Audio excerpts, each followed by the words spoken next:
శ్రీకాళహస్తి నియోజకవర్గ ప్రజలకు, మిత్రులకు, శ్రేయోభిలాషులకు అందరికీ కూడా తెలుగు నూతన సంవత్సర శుభాకాంక్షలు. ఉగాది పర్వదినం మనకు ఈ రోజుతో ప్రారంభమవుతోంది. ఈ పర్వదినంలో ప్రతి రోజుని కూడా మనం వారము, తిథి, నక్షత్రము, యోగము, కరణము అని చెప్పి మన పెద్దలు మహనీయులందరూ కూడా పంచాంగాన్ని తయారు చేశారు.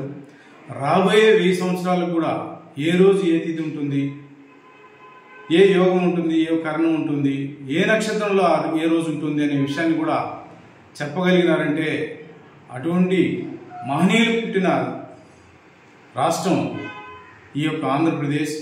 ఈ ఆంధ్రప్రదేశ్లో మనం పుట్టడం అంటే మనం అదృష్టం చేసుకున్నాం. యువత ఆలోచించాల్సింది, మనం నూతన సంవత్సరాన్ని ఉగాది సంవత్సరంగా ఎందుకు తీసుకుంటున్నాం.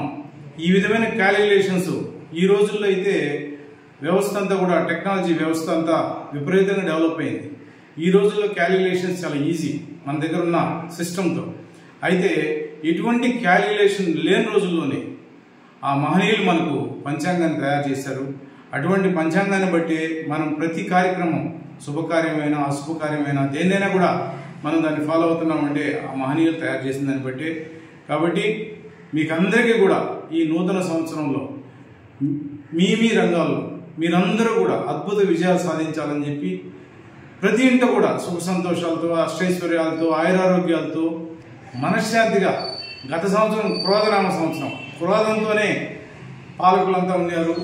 ప్రతి ఒక్కరు కూడా క్రోధంతోనే ఉన్నారు. ఆ క్రోధాన్ని వదిలిపెట్టి ఇది విశ్వావసునామ సంవత్సరం, అందరం కూడా ప్రశాంతంగా సుఖ సంతోషాలతో ఉండే విధంగా ఆ తల్లి జ్ఞానప్రసూనాంబిక సమేత వాయులింగేశ్వరి యొక్క చల్లని దీవెనలు మనందరి మీద ఉండాలని చెప్పి మనస్ఫూర్తిగా కోరుకుంటూ, మీ శ్రేయోభిలాషి అంజూరు తారక శ్రీనివాస్.